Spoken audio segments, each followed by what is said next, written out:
Hello, I'm so happy I got a hold of you. Welcome back to another exciting episode of LT Showcase. This week, we're taking a look at the philandering gem known as Catherine, full body for the Switch. The remaster of the original Catherine. I've heard nothing but praise for this game. Let's see if it lives up to the hype. There's a lot of games out there, some of which you've never even heard of. That's where I come in. I'm Lucious T. I've been playing games since the age of 2, and I have no life. This is Retroactive. So Catherine is a game that has been on my radar for years now. I originally picked it up for the PS3, and I just never got around to playing it for the channel. And when they came out with the Switch version called Catherine Full Body, which had a lot of new content, it just seemed like the right time to pick it up and the right platform to play it on. And this game is comprised of essentially two parts. You have a interactive movie where you play as a really shitty person who can't decide on if he wants to commit to his girlfriend or not.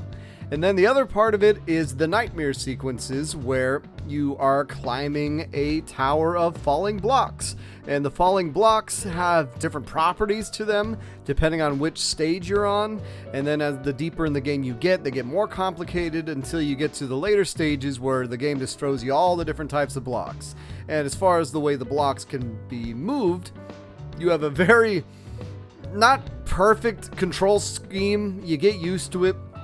And apparently in the original game, you couldn't even see behind the tower when you would go behind the tower. So that's an improvement. But the camera and the controls aren't great, but it's not game-breakingly so, which I knew going into it. So it wasn't a surprise. Think of a Shadow of the Colossus type thing where the control scheme is not so bad that the game is ruined, but just be aware that the control scheme is going to be a hindrance.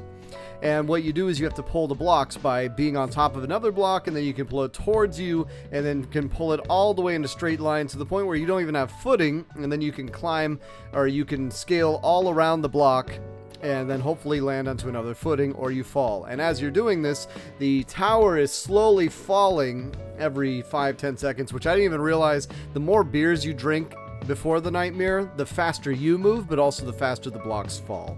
So if you want to have it easier, don't drink that much.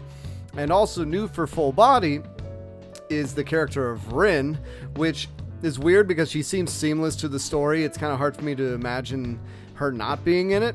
But she plays the piano, and when she plays the piano, it slows the fall. So either of the blocks falling, or there's also boss stages where you're chased by monsters that'll try and kill you, and various disgusting looking things, and a lot of special abilities. The different block types you're looking at are things like exploding blocks, blocks that will crumble the more times you go on them. You have ones that will spring you up, ones that are stone but are harder to move, ones that will actually come alive, and just various cool things. Ice that you can slip on unless you're holding a block. And this whole part of the game is strangely addicting. You know, it's a very simple concept, but it's fun. And especially the way I was doing it, where I would have the replay assist, which I don't know if that was in the original one, where essentially you can get stuck and then die and then have to start over from the beginning. The way this game works is it will actually replay you to your highest spot if you so desire, which I definitely did, because the game tries to teach you techniques in between stages when you're talking to the other sheep people, which, by the way, everyone in this nightmare becomes a sheep, which you actually find out those sheep people are real life denizens of the world that most likely you've all met in the same bar, which gets you a little curious of why is everyone that seems to be in this place someone you've met in the local bar, although not everyone's from that bar, but it makes sense. I'm not going to get into that aspect of the story. It's a pretty good twist. But largely, that's how the real gameplay works, is you're climbing up the tower, you figure out all the different techniques to climb up. The way the blocks interact is they will stay stuck to a block if it's on the side of it or if it's on the corner, but they won't stay stuck if they're on the side from a side if it's going too far out. They'll eventually fall. And yeah, I'm not that great at that part, but I did manage to get through it. And then the other part of the game, which is really, it's funny. As a younger man, I would have identified differently with this game than I do now as a happily married man. And it kind of just comes off as, what the hell's wrong with this guy? Why is he so Why can't he tell this, like, there's two Catherines. There's Catherine with a K, Catherine with a C, and then there's Rin, which is kind of a love interest if you want her to be, but more just almost like a uncomfortable child relationship, which, I don't know, it's getting a little into the weebo weeds with this one, and especially there's a reveal with her too that's definitely, I mean, I kind of knew going into it, but you don't, it's a little unexpected, I guess you can say. But it really is just, I mean, they don't make it easy, too, because every time you see Catherine with a K, they present her in such a bad light, controlling all this. But then you eventually see flashbacks of when you were happy, and this is kind of what was a little telling as someone who is, you know, a little bit more mature with relationships, is when you were first dating, it shows her doing the exact same things that Catherine with a C was. Like, oh, I'll make you breakfast. Oh, I'm so happy, blah, blah, blah. But 5 years in, and though you're not married yet, you know, things, you need a little bit more. You need a little bit more than just the honeymoon phase of relationship. And another interesting thing, too, is that you don't really ever see him cheating. He just wakes up after the nightmares and Catherine with a C is there. So there is more to that. But as far as the gameplay goes, it's a little uncomfortable at times. When you're sitting in the booth and you're getting text messages from both girls, and then you can reply to them and choose and pick and choose what you say to them, was a little too reminiscent of my early 20s, which I'm happy I'm past.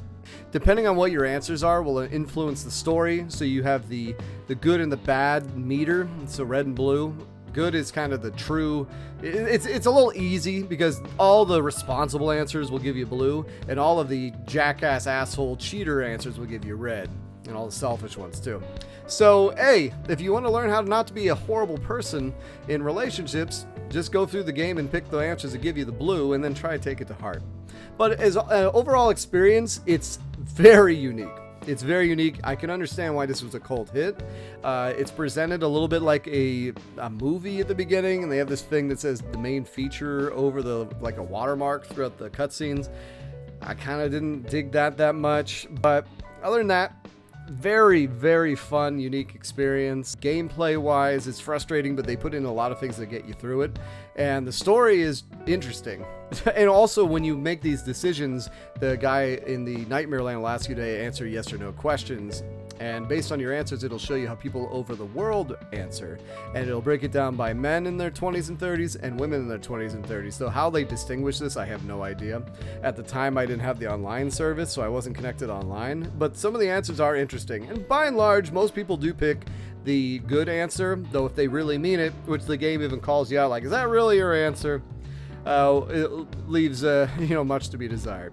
You have interactions too in the Nightmare Land with the other sheep that I think influence if they are live or die in the real world, because that's the main thing. Is you can die in this dream if you get pushed off of the tower, and then you'll see on the news such and such died in his bed, and allegedly all these people are dying from the woman's wrath curse because they're cheaters. But then you'll start seeing people in there that aren't necessarily cheating on relationships or have relationships. So then it's kind of like, well, what's really going on here? But it makes sense at the end. The game's a little longer than I thought it was going to be, which, yeah, I didn't mind. It's about 11, 12, 13 hours, somewhere around there. But definitely, if I'm going to give it a rating, I'd probably give it an 8, just for the uniqueness. But it did overstay its welcome a little bit. There's multiple endings, but just get the ending you want and maybe go for the opposite, or just look them up. That's what I did, just to know what the story is like, because it's the same ending regardless. Like, but what happens with both Catherines will both happen. It's not like one's completely different. Anyways, it's been so nice getting a hold of you guys. Take care.